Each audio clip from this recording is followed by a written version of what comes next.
Assalamualaikum warahmatullahi wabarakatuh. Waalaikumsalam warahmatullahi wabarakatuh. Selamat malam, karena hari ini kita tag-nya malam ya Pak ya. Siap. Saya Lili Mupliha dari Lazismu Jawa Barat dan untuk saat ini menjadi host untuk podcast Lazismu. Oke, bersama kita telah ada pimpinan dari Lazismu Jawa Barat, yakni Bapak Sani Sonjaya. Siap. Oke, saya bacakan dulu ya Pak untuk riwayat pendidikannya. Untuk SD di Muhammad Toha Bandung, Sanawiyah di Pajagalan Bandung, dan juga Aliyah di Pajagalan Bandung, serta untuk pendidikan perguruan tinggi di S1-nya UIN Sunan Gunung Jati Bandung, Tafsir Hadis, serta Universitas Siber Muhammadiyah yang manajemen, gitu ya, untuk Bapak Sani. Nah, selanjutnya kita akan jauh lebih mengenal siapa sih Pak Sani ini dan apa aktivitas saat ini, kesibukannya, gitu. Mangga Pak, silakan. Oke, terima kasih Teh Lili. Assalamualaikum warahmatullahi wabarakatuh. Perkenalkan, saya Sani Sonjaya. Saya hari ini di Lazismu Jawa Barat diamanahi sebagai manajer program. Dan kebetulan hari ini juga saya menjabat di Sekretaris Badan Takmir Masjid Raya Mujahidin. Apalagi ya Teh? Mungkin untuk apa saja sih Pak dari aktivitas sebagai manajer program? Oke. Pertama tentu saja kaitan dengan aktivitas saya di Lazismu Jawa Barat. Pertama di bagian program, tugas kami adalah menyalurkan program-program pendistribusian yang itu semua dialokasikan dari dana zakat infak sedekah yang terkumpul di Lazismu Jawa Barat. Untuk kaitan dengan program itu sendiri, kita menyalurkan dalam bentuk 6 pilar ya, mulai dari program pendidikan, kemudian ekonomi, sosial, dakwah, kemanusiaan, dan lingkungan. Dan itu semua disalurkan terkait dengan tujuan dari Lazismu itu sendiri, yaitu ingin mendistribusikan zakat infak sedekah itu lebih tepat sasaran, lebih mengena, dan lebih bermanfaat serta berdampak. Begitu. Wah, Masya Allah sekali ya. Memang untuk kesehariannya dibaktikan untuk umat gitu ya. Ya. Baik. Terima kasih Pak. Terima kasih sudah bisa hadir untuk podcast kita saat ini, karena memang ini juga menjadi program berkelanjutan ya untuk media Lazismu Jawa Barat, insya Allah. Baik. Nah, untuk selanjutnya sebelumnya kan kita mengenal nih siapa Bapak Sani, dan untuk saat ini kita akan membahas tentang zakat, karena kebetulan kita juga tag ini di bulan suci Ramadan dan momennya banyak orang yang menunaikan zakat selain menunaikan ibadah saum Ramadan. Nah, sebenarnya Pak, dari zakat itu apa sih maknanya dan kenapa kita harus menunaikan zakat?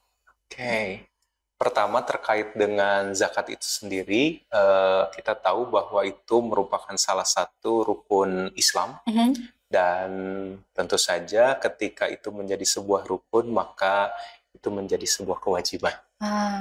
Zakat sendiri itu memiliki banyak makna. Salah satunya, pertama tentu saja zakat, bizaki berarti bersih dan membersihkan. Zakat juga bisa memiliki makna an-nama, tumbuh. Jadi orang yang berzakat, maka dirinya akan bersih, hartanya akan bersih, jiwanya juga akan bersih dari sifat kikir, sifat memiliki yang berlebihan, serta menghilangkan perasaan cinta dunia. Kemudian yang kedua, zakat juga memiliki makna nama, artinya tumbuh dari sisi berkahnya maupun tumbuh dari sisi istilahnya itu kebermanfaatannya. Jadi memang ya, kenapa zakat disyariatkan? Karena pasti setiap syariat Allah Subhanahu wa Ta'ala itu adalah sesuatu yang bermanfaat bagi manusia. Gitu.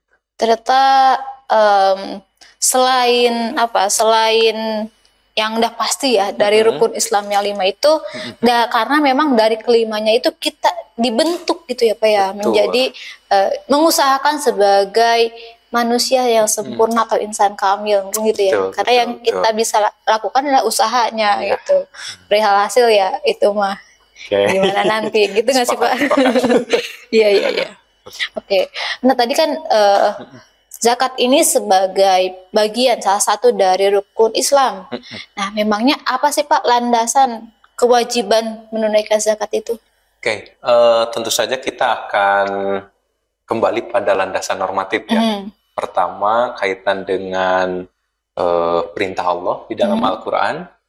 Kita selalu mendengar, membaca kalau perintah zakat itu disandingkan senantiasa dengan sholat. Aqimus sholah wa atuz zakah warka'u ma'rufin, misalkan salah satu firman Allah menyampaikan, berikanlah oleh kamu sholat dan tunaikanlah zakat, serta rukulah kamu beserta orang-orang yang ruku. Itu pertama. Kemudian yang kedua, Rasulullah juga pernah menyampaikan bahwa kesempurnaan Islam seseorang itu ya terdiri dari 5 pilar. Bunia Islam ala khamsin. Sudah hafal ya? Insya Allah. Pertama tentu saja syahadat, kemudian yang kedua sholat, yang ketiga ya membayar zakat. Jadi kita bisa membayangkan jika salah satu pilar bangunan Islam ini runtuh, hilang, tidak ada, maka bisa dipastikan keislaman seseorang tidak sempurna. Jadi ya seperti itu. Bagaimana kita ingin menjadi seorang muslim yang sempurna, maka minimal apa yang disampaikan Rasulullah tadi bisa kita laksanakan. Begitu. Termasuk dalam hal ini zakat. Oke. Berarti itu adalah upaya untuk menyempurnakan keislaman gitu ya Pak ya. Betul. Lantas meskipun ini bagian atau secara parsial gitu dari bentuk kesempurnaan itu. Nah, kan ya ketika belajar di sekolah tentang zakat juga kan ada beberapa ada zakat ini. Nah, itu tuh apa aja sih Pak? Siap. Pertama tentu saja kalau kita bicara zakat secara umum, maka secara garis besar zakat itu pasti akan dibagi dua ya. Pertama ini zakat fitrah yang mungkin di Ramadan ini orang akan senantiasa berusaha dan semaksimal mungkin untuk bisa melaksanakannya. Karena zakat fitrah itu sebagaimana disampaikan oleh Rasulullah, farodo alal mu'minin, alal muslimin, kepada semua orang beriman, kepada semua orang muslim, baik dia itu laki-laki, perempuan, orang dewasa, anak kecil, yang masih muda, yang sudah tua, bahkan hamba sahaya dan orang merdeka pun pada masa Rasulullah itu pun kena kewajiban. Itu pertama. Kemudian yang kedua, zakatnya ya zakat mal. Ini zakat mal itu adalah zakat yang dibebankan atau objek zakat yang dikenai kepada harta. Nah, mungkin muncul lagi pertanyaan berikutnya, apa saja sih yang masuk kategori zakat mal? Yang jadi objeknya ya banyak. Para ahli fikih mungkin yang hari ini yang membagi dua, ada yang sifatnya objek zakat itu mansus, yang terdapat di dalam nas gitu ya, baik itu Al-Quran maupun hadis, itu terdiri dari 5, mulai dari zakat emas dan perak, kemudian juga zakat perdagangan, perniagaan atau tijarah, kemudian zakat peternakan, kemudian juga ada zakat rikaz, dan itu barang tambang ya. Dan yang terakhir tentu saja zakat pertanian. Nah, ini yang zakat-zakat yang ada di dalam nas baik hadis maupun Quran. Makanya disebut sebagai kategori mansus begitu. Adapun zakat yang kedua itu ada yang disebut dengan objek zakat kontemporer. Yang ini memang di masa Rasul tidak ada. Gitu. Saya ambil contoh misalkan deposito gitu ya. Iya. Tabungan. Uang simpanan masa Nabi juga ada, tetapi yang bentuknya disimpan. Bentuk menyimpannya di mana mungkin ya. Sekarang lebih beragam. Betul. Seperti itu mungkin. Oke. Menarik ya tadi tentang ada zakat fitrah dan juga zakat mal. Nah, sebelum masuk ke zakat mal yang memang tadi banyak ya Pak ya untuk jenis-jenisnya. Jadi saya ingin mengonfirmasi dulu ya, ini juga sebagai informasi tambahan gitu ya untuk saya. Berarti untuk zakat fitrah ini itu tidak pandang status, tidak pandang siapapun, setiap yang Muslim Betul. dan dia masih hidup maka berkewajiban gitu Pak. Iya. Oh. Maka siapa yang berkewajiban untuk menzakati seorang anak yang belum memiliki kemampuan misalkan, maka ya orang tuanya. Siapa yang wajib menzakati hamba sahaya pada masa lalu yang mereka itu berada di bawah kekuasaan seseorang, ya majikannya. Begitu. Oh, berarti kalau misalkan kita sebutlah dengan orang yang penghasilannya pun bahkan tidak sampai gitu untuk bisa mengeluarkan zakat, itu nantinya yang menanggungnya siapa Pak? Nah, bagi mereka yang tidak memiliki kemampuan untuk mengeluarkan zakat, maka statusnya berubah. Dia bukan yang harus mengeluarkan zakat, tetapi dia adalah orang yang wajib menerima zakat. Itulah yang kita sebut dengan istilah mustahik. Begitu. Berarti dia tidak perlu mengeluarkan itu? Iya, pertanyaannya bagaimana mau mengeluarkan? Dia karena untuk mampu juga, iya, mampu pun tidak gitu. Betul. Seperti itu. Kecuali ada yang menanggung. Seperti tadi seorang anak kan jelas tidak ada kemampuan untuk membayar zakat, tetapi karena ada yang menanggung, ada yang bertanggung jawab, siapa ya? Orang tuanya. Pertanyaannya kemudian orang tuanya tidak mampu, berarti keluarga itu adalah keluarga yang berhak untuk mendapatkan. Jadi langsung berbeda gitu ya, langsung beralih gitu ya. Oke. Seperti itu untuk zakat fitrah ya. Berarti itu juga sama dengan ketika menjadi zakat mal, atau berbeda gimana? Ada kriteria khusus gak untuk bagaimana mengeluarkan zakat mal? Ya. Jadi terkait dengan syarat dan ketentuan zakat itu ada beberapa hal yang harus dipastikan. Pertama, salah satu syarat zakat itu adalah milkun tam, milik sempurna. Jadi kalau harta itu benar-benar milik kita, tidak ada hak orang lain, maka syarat pertama sudah terpenuhi. Kemudian yang kedua berkaitan dengan syarat zakat itu ada yang disebut dengan nisab. Nisab itu batas ukuran, batas jumlah harta yang dimiliki.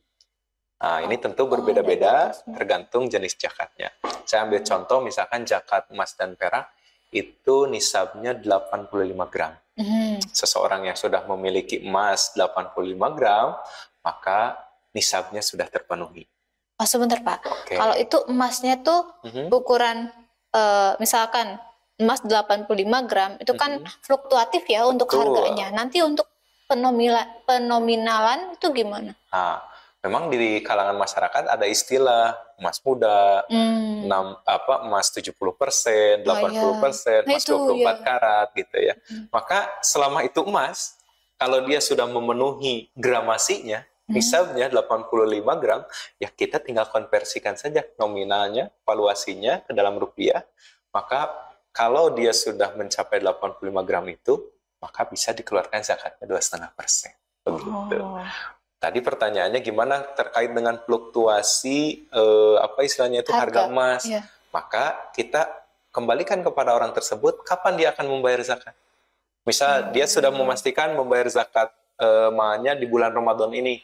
Nah, kita tinggal cek harga emas itu berapa hari itu. Per hari. Betul. Dia menunaikan. Ya, karena kan nanti akan terkena pada syarat ketiga, yaitu haul. Haul. Haul itu berarti batas selama harta itu dimiliki. Biasanya 1 tahun. Hitungannya 1 tahun itu 1 tahun komariah atau hijriah. Jadi kalau misalkan di Ramadan ini kita sudah memiliki emas yang dimiliki sejak tahun yang lalu, Ramadan yang lalu, berarti itu sudah 1 haul. Sudah haul 1 tahun, jumlahnya memenuhi nisab, maka wajib dikeluarkan zakatnya. Begitu. Jadi tadi tergantung kapan nih mau dikeluarkannya. Dikeluarkannya bulan ini.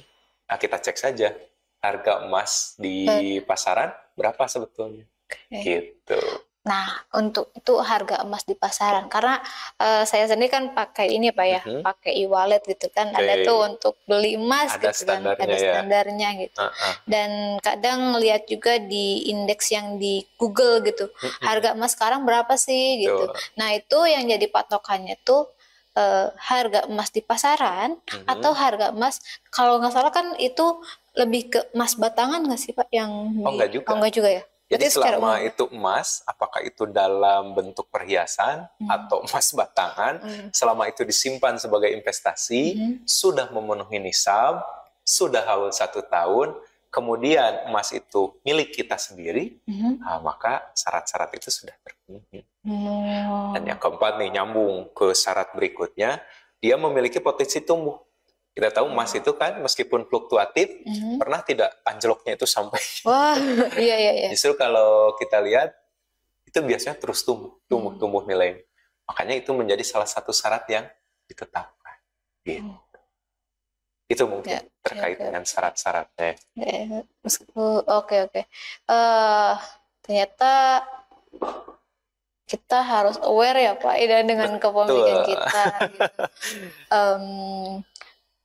Oh iya, tadi kan lebih ke emas ya. Salah satunya ya. Salah satunya kita emas. Ambil contohnya itu.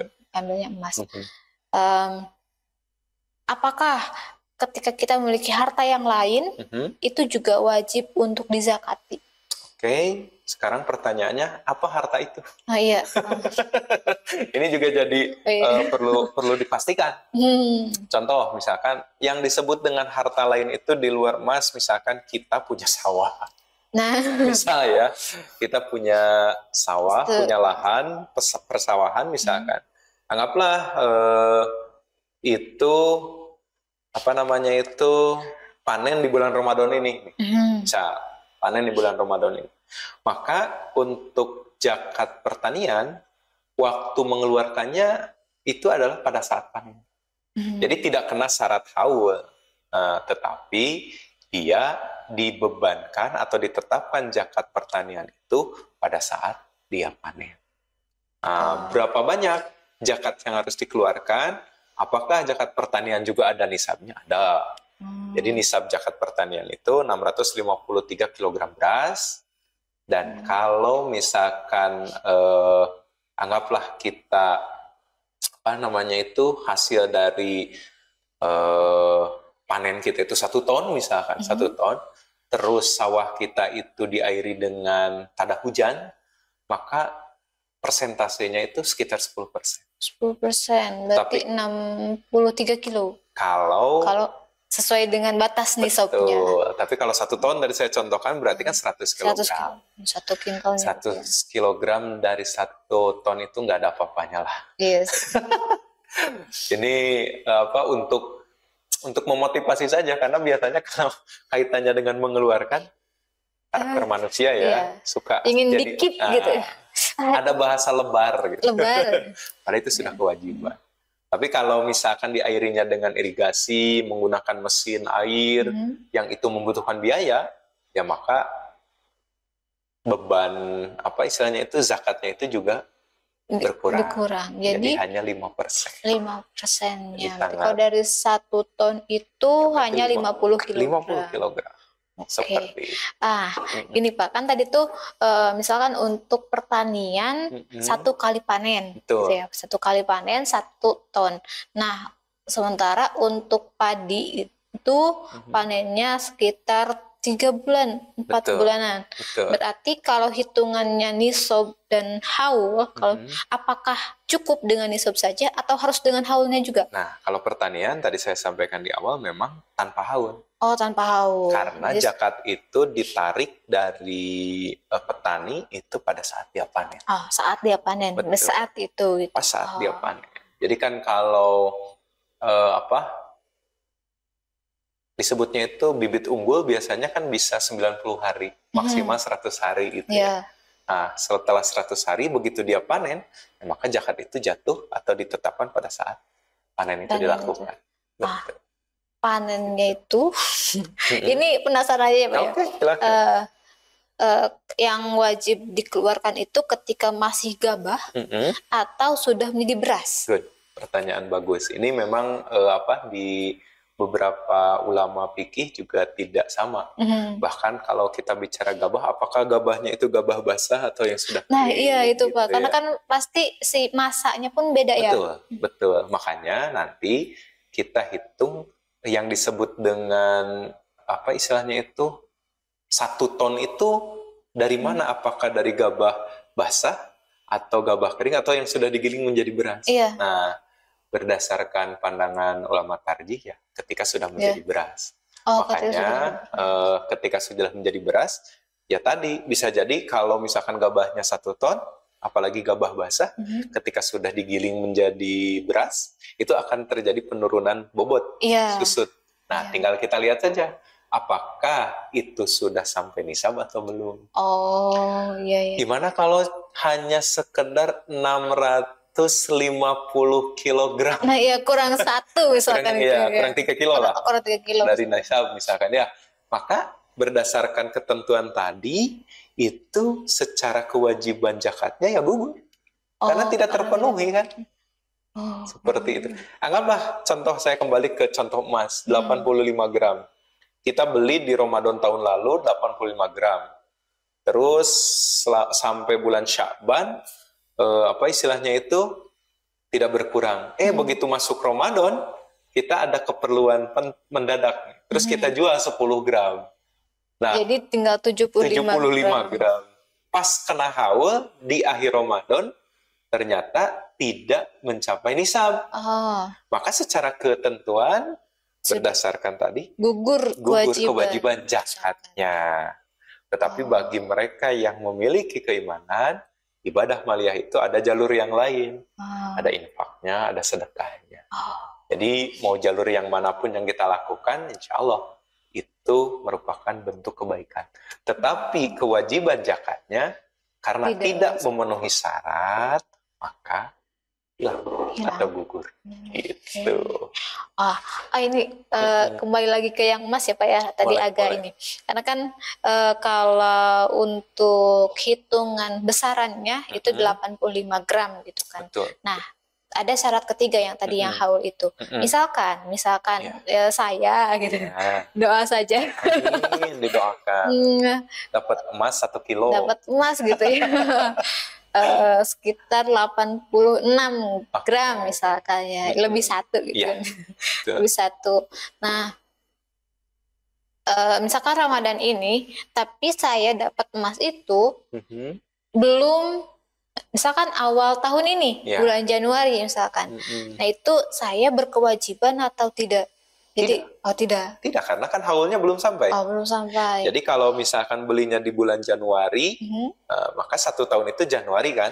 Iya. Tetapi kalau kita menghitungnya berdasarkan kalender Syamsiah, kalender Masehi, maka antara 1 tahun Masehi dan Komariah itu kan ada perbedaan 11 hari ya. Iya. Nah, maka idealnya hitungnya Januari itu jatuhnya bulan apa? Jadi dilihat dulu dalam kalender Hijriah. Nah, kalau misalkan jatuhnya kebetulan di bulan Ramadan nih, anggaplah Januari itu bulan Ramadan, maka ketika ketemu bulan Ramadan lagi, meskipun bukan bulan Januari, itu sudah masuk haul. Tapi kalau dibeli Januari, kemudian Ramadannya sekarang Maret misalkan, ya itu secara hitungan juga masih belum sampai haul. Begitu. Oke, berarti kalau misalkan Januari saya punya, kemudian Ramadan sudah mencapai nisabnya 86 gram tadi ya. Terus di selang waktu antara Ramadan ini sampai menjelang Ramadan tahun depan saya punya nauzubillahnya kepentingan gitu ya, yang mengharuskan pemakaian si emas itu. Berarti saya tetap tidak berkewajiban untuk mengeluarkan zakat kalau gramasinya kurang dari 85 gram. Sederhana kan? Karena itu jadi syarat. Kalau syarat itu ketika terpenuhi wajib dilakukan. Ketika tidak terpenuhi, ya berarti ketika syaratnya hilang, kewajibannya pun hilang.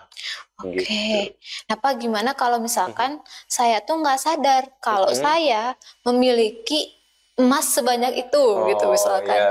Itu tetap jatuh kewajibannya Atau ya mesti sadar dulu gitu? Tidak sadarnya itu karena memang tidak tahu. Lebih ke tidak dihitung misalkan.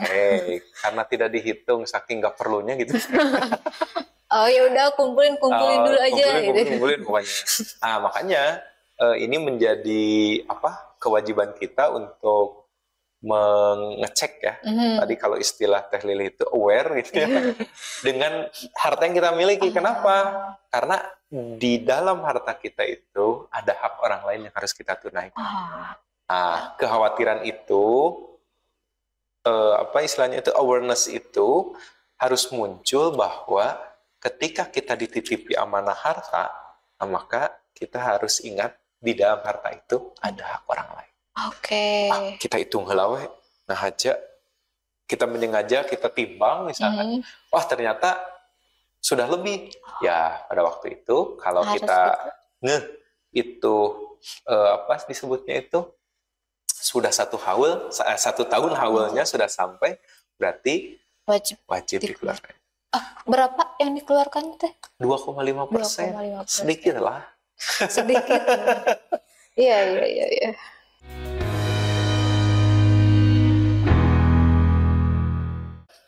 Misalkan kita bicara tentang ternak, itu ternak tinggal kita pastikan saja terkait dengan nisabnya, misalkan kambing 40 ekor, sapi 30 ekor gitu ya, kemudian unta juga sama, itu nanti kita lihat saja kalau sudah memenuhi nisab dan sudah haul 1 tahun ya harus dikeluarkan zakat. Oke.